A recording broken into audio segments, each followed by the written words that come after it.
Hello, everyone. It's Jeff here from the Burning Archive, and I'm recording a video today about the Budapest Summit, the on again, off again, now it seems on or off again summit that arose from the Trump-Putin call last Friday. It's Thursday here in Australia, and within a week, we've gone from the United States threatening to supply tomahawks to bomb Moscow to a unexpected meeting or phone call between Trump and Putin, which announced a summit to be hosted by Viktor Orban in Budapest in Hungary, much to the chagrin of many around the world. Within 24 hours, speculation and rumours that it might be called off or deferred or postponed. Ardent arguments from some YouTube commentators that would definitely happen or it definitely won't happen. And then as I was literally sort of packing up and getting ready for a long weekend, what should happen but this Donald Trump was meeting with Mark Rutte, the Secretary General of NATO, and in the White House, and he said this. But that'll be a big one. We canceled the meeting with President Putin. It didn't feel right to me. It didn't feel like we were going to get to the place we have to get, so I canceled it. But we'll do it in the future. But next week we'll be with many of you in those locations that I told you. Then it's back to Washington. So it is off. Now, I have a theory that I want to share with you about, I think, what has actually happened here. Now, we can sort of say, oh, it was never meant to be or whatever. The theory I want to share with you, I think, has a few assumptions about and revealing perhaps assumptions about the nature of Donald Trump's presidency and the way he conducts foreign policy. People have sought to interpret the Budapest summit as, a sign of good faith, I guess, by Donald Trump, that he genuinely means peace. I think it's perhaps more relevant to interpret this as another major media-oriented event, a Potemkin Summit, that followed quickly on the heels, of course, of the 3,000-year peace summit in relationship to Gaza that Donald Trump announced the Monday after the Nobel Peace Prize was announced. We're only 1 or 2 weeks since that event. And I think there's a few clues in the various statements that have been made by the Russian side about the way in which this whole event has proceeded that I think perhaps justifies this argument. My argument is that Donald Trump was seeking to have a big announcement that he had finally concluded his commitment to bring peace between Ukraine and Russia before, within a year of his election to office in early November that would have been a year within early November 2025. That was why he was so keen to have a peace summit with his political friend Viktor Orban within 2 weeks of the phone call the other week. It even might make sense of some of the threats of tomahawks and all that sort of stuff over recent times to try to build the pressure to bring Vladimir Putin to the negotiating table in order for Donald Trump to make an announcement less focused on the actual outcome of peace so much as the announcement, the media story of peace that he had sort of fulfilled. But let me just roll back 1 second to the actual way in which the Russian side announced or described the outcome of the Trump-Putin call last week. I will bring it up for you in detail in a second, but there wasn't a statement as such by Vladimir Putin after the call. That what there was a commentary by his aide, his basically senior foreign policy aide, Yuri Ushakov, who would have been listening to the phone conversation, so would have a good handle on it, on the nature of the actual call. I do want to just focus on a couple of things. Let me see if I can bring it up in slightly larger size. Okay, so it begins that, there was a telephone conversation and it lasted for 2.5 hours. That is these first 2 points here. And they say it was rather substantive and at the same time very open and frank exchange. And it begins, and one note, first of all, is there's no comment here on who initiated the phone call. That is an interesting question. We know this phone call happened, really immediately prior to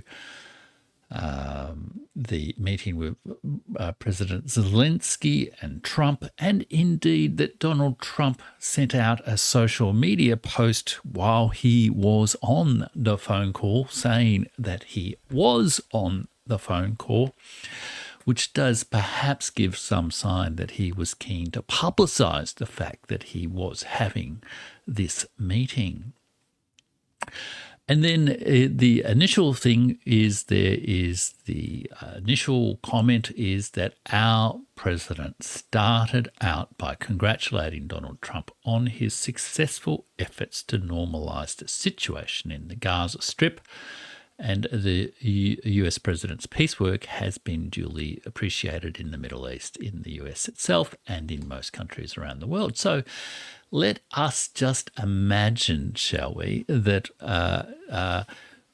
Donald Trump is calling Vladimir Putin, perhaps unexpectedly, perhaps with some indication that he has finally decided to respond to the agreements or understandings reached at Alaska, which he has not yet done, perhaps to give him some indication of the reality or not of his threats around Tomahawk missiles.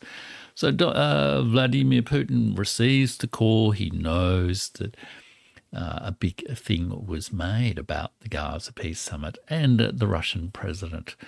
And even maybe Donald Trump begins the call saying, Vladimir, as you know, last week I brought peace to the Middle East for the first time in 3,000 years.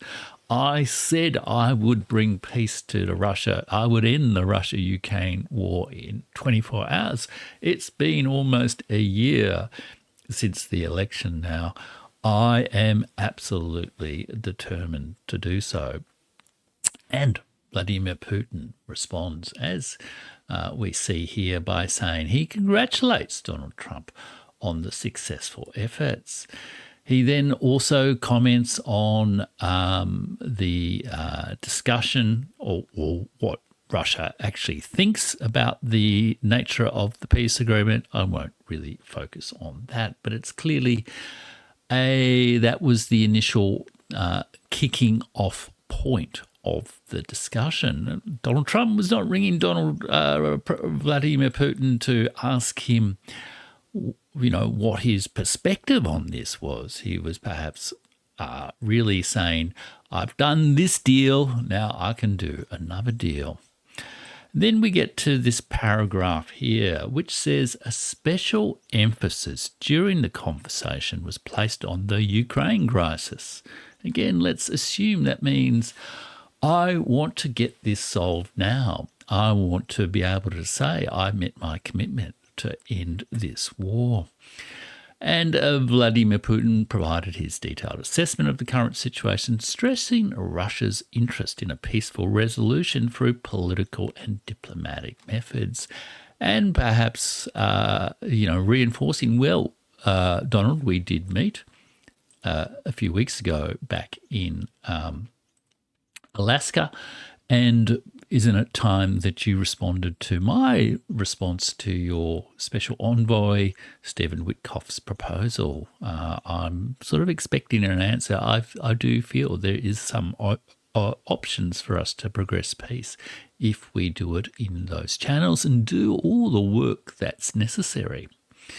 Then what do we have in the subsequent section? Oh, that's right. He says, and it was then stated that, in particular, it was noted that during the special military operation, the Russian armed forces had hold full strategic initiative. They are winning the war. They're pressing ahead on all fronts along the entire line of contact.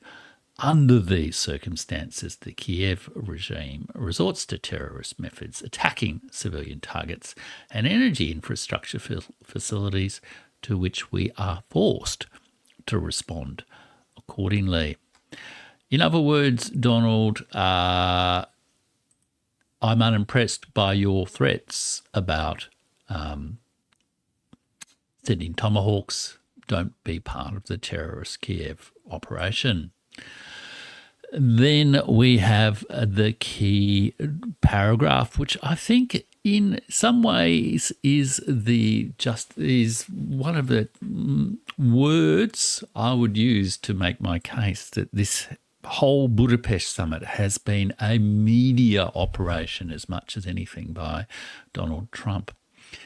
Donald Trump repeatedly emphasized the imperative of establishing peace in Ukraine at the earliest opportunity. I've got to do this now. I've got to do this now. I've got to do it. I said I'd do it within 24 hours. I've got to do it now. I've got to do it now. I said I'd do it within 24 hours. If I don't do it within, my first year, it's too late for me. I've got to do it now. If it carries on, I'm about to start my campaigns for the midterm elections and endorse my next candidates. I've got to get this done now. I've got to get this done now, Vladimir Putin. Perhaps that's a reinterpretation of what Donald Trump said. And then he says that, and again, let me emphasize this sentence, the notion that the Russian conflict has proven the most intractable issue in all the peacekeeping efforts of the US president was, and this is the Yuri Yushkov, who would have been sitting in on the call, his comment was palpably evident throughout his remarks during the conversation. Let me translate that diplomatic language. Palpably evident says Donald Trump looked desperate.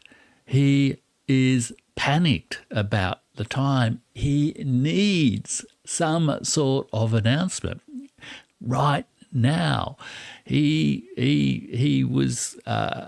annoyed that because he said he could do it in 24 hours, he's just been made a fool of over the last year because all his efforts have been unsuccessful. He brought peace in the Middle East for the first time in 3,000 years. The diplomatic language of the Russians, I think, indicate the nature of the tone of the conversation. And then he says, in this context, he naturally mentioned his successes in settling 8 Aboriginal conflicts.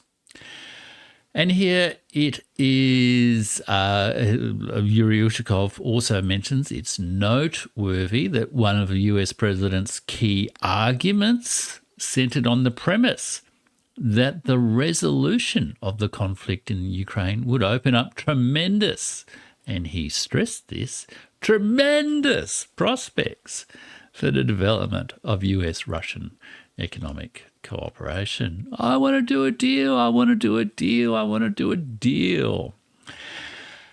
And then he says, incidentally, both sides spoke of the mutual affinity between the peoples of the two countries, which was so vividly demonstrated during the Second World War. That's not so important. Then there was discussion of the tomahawks, and Vladimir Putin reiterated his position that tomahawks would not change the situation on the battlefield, but would inflict substantial damage to relations between our countries, to say nothing of the prospects for a peaceful settlement. So let's again sort of imagine ourselves in this conversation. Donald Trump has said, I'm desperate to get a deal now to fit my political timetable. And it will be so good for you. It's the biggest deal, you'll earn so much money. We'll have a tunnel between Alaska and Russia, dirt cheap, and all of that sort of stuff. Can't we get a deal now? Can't we get a deal now? And Vladimir Putin says, well, Donald, you've been talking in recent times about possibly supplying tomahawks. This would not change the situation on the battlefield and would inflict substantial damage to relations. You could say destroy, you could say obliterate relations between our countries, to say nothing of the prospects for a peaceful settlement. Stop talking about tomahawks, Donald, or you will never get a peace deal. Then where are we? Then we say, in this context, it is worthy of note, okay? It is, so in this context, so after Donald Trump desperately, palpably, evidently was impatient, desperate and urgently wanted a deal to fit his political timetable, offered all sorts of prospects and yet seemed to have no awareness of the way in which his talk about tomahawks would seriously damage, if not obliterate, the relations between Russia and the United States. He said it was in this context of Vladimir Putin's saying, you will not get anywhere with this if you want to talk about tomahawks. It was in this context that the Russians took a note. It is worthy of note that the presidents discussed the possibility of holding another personal meeting. This is indeed a very significant development. It was agreed that representatives of both countries would immediately begin preparations for the summit, which could potentially be organised in Budapest, for instance. So let me just pull back from the actual text there and emphasise the nature of that discussion. It was not agreed to have a summit. It was noted that there is the potential there for a summit, and it was agreed that the foreign ministers would prepare the ground for the summit to make sure it was done properly and that it didn't damage relations like talk of tomahawks, and that it was a genuine response to the earlier discussions at Alaska, that it was a serious proposal and not just a media stunt by a president who, it was palpably evident, was desperate to get a peace deal according to his political timetable, his political communications timetable. And I think if we have this interpretation of the the nature of the agreement, the events over the last few days kind of make sense. So first of all, obviously, the Europeans said, oh, hang on. One, if you want to have an EU representative there, we don't consider Viktor Orban a genuine representative of the EU. He does not reflect the majority opinion of the EU. And I'm not expressing a view there about Viktor Orban, but he doesn't. I mean, I think he has a more reasonable perspective on the war than most of the European leaders, but from the European perspective, there is a sovereign member of the European Union who's participating in peace negotiation summits between the USA and Russia. And he's a bit of a rogue actor from the EU's perspective. What do you, Donald, you cannot have these negotiations with Viktor Orban present, because he does not genuinely represent our point of view, and we're serious participants in this war as well. Okay, so those sort of messages would have been relayed. And obviously the Zelensky meeting was a disappointment to Vladimir Zelensky, and there's been a whole series of media reporting sort of emphasising Trump's bad behaviour, his, grumpy sort of dismissal, his the nature of his conduct, etc., in the days since, including the Financial Times meeting.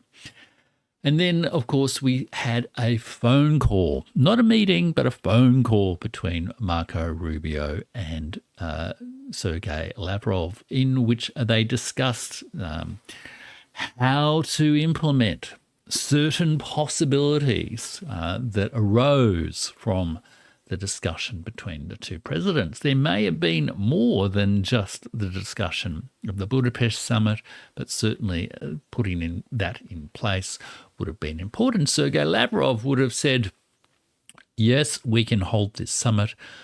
We do not want it to be organised in the hasty, ineffective way that the Alaska summit was. We want this to, work our way according to the understandings that we reached in Alaska towards some sort of a genuine process. And Marco Rubio, who of course will be loyal to Donald Trump, even if he perhaps is a little bit smarter than Donald Trump in his foreign policy, will have said, okay, we're not going to get a quick media event from this, are we, Sergei? And then we have the report that Marco Rubio's office, even I think in the official statement from Marco Rubio, talked about, things going a little bit slower than intended, and perhaps the maximal demands of Russia, which are really, they haven't really changed at all, and in this case are probably more about timing, conflicting with, as we remember, Donald Trump's palpably evident need to get a peace announcement at the earliest possible opportunity.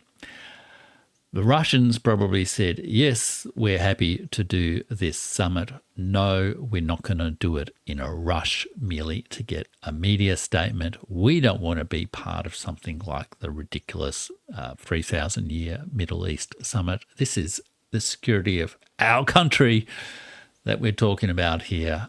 Not just your political successes in next year's midterm elections in the United States of America. And once Donald Trump realized that his perhaps his rush of blood perhaps to the head after solving peace in the Middle East for the first time in 3,000 years, his sense that he had the Midas touch when it came to solving peace, that perhaps he'd overestimated his chances. He has backed off and so said that this is not going to happen. It will be a waste of my time if I don't get a big media hit out of it. and to get a big media hit out of it. I mean, I don't want to do all this sort of hard work of actually resolving the issues. I just want to have a big meeting within 2 weeks to meet my timetable and try to then declare the fact that I've solved peace. And if there are any other issues, well, that's not my fault. I brought peace to Russia and Ukraine for the first time since, I don't know, since when did Kiev and Rus begin? Like 800 AD, perhaps 800 AD. So I don't know. I've brought peace between Russia and Ukraine for the first time in 1,200 years. Not likely, Donald. I think the Russians, they probably were polite about it, but they said, yes, we're open to this possibility, and we're open to do it in Budapest if indeed your allies can be cooperative. But of course, Radek Sikorski is talking about arresting people and all this kind of thing. There doesn't seem to be an awful lot of cooperation from your allies in this process. We're happy to explore it, but we want it done properly, working towards a genuine peace settlement, not a gaudy, ridiculous announcement. And once Donald Trump realised that his plan for a gaudy, ridiculous media announcement was off, he decided to cancel the meeting. But as he said, maybe we'll do it later. So I think the peace negotiations will likely continue to proceed, on the back burner. For Donald Trump, I think he does not want Ukraine to capitulate in the next 12 months before the midterm elections. He wants to keep the war going now, since he can't get peace at the earliest possible opportunity until after November 2026. And he'll blame the Russians, and he'll sort of, he'll sort of play both sides, if you like, of the street to sort of make sure it doesn't get too ugly. But and there may indeed be at some point a meeting in Budapest, a meeting involving Viktor Orban, even perhaps on the sidelines of another major international conference, involving those three figures. But I don't think we're likely to see an early Budapest summit, and I don't think we're quite at the point where the United States has really got serious about its diplomacy. I feel that might take at least until the end of Donald Trump's presidency, which is a pity, because a lot of things can go wrong in the world before then. And I hope one of the earliest possible opportunities that Donald Trump was also not angling for was to get a peace summit on Russia and Ukraine before he starts a war against Venezuela. We shall see what happens there over the next couple of weeks and months. I hope you've appreciated this video. I've put it together reasonably quickly without as much editing as I normally do, but I hope it also gets some quick assessments of this issue out to you. I did actually discuss this whole issue with Jamal Thomas in my interview with him last night. Do check that out as well. And I will be coming back next week to my more, holistic assessment of where both Russia and the United States are in the sort of Ukraine endgame game plan, based on the video I did yesterday, I think, on how to actually end the war in Ukraine. Thanks for joining me. Head over to my Substack at jeffrich.substack.com. You can support my work there. I've just started a new program looking at the great Indian epic, the Mahabharata. And I'm also this week discussing the Spanish Civil War in 1936, how that is a year that made Europe as part of my World History World Tour. I'm sure many viewers will be interested in that. And I think I'm talking about 1968 next week. So do join me over at jeffrich.substack, and thanks for watching. Bye now.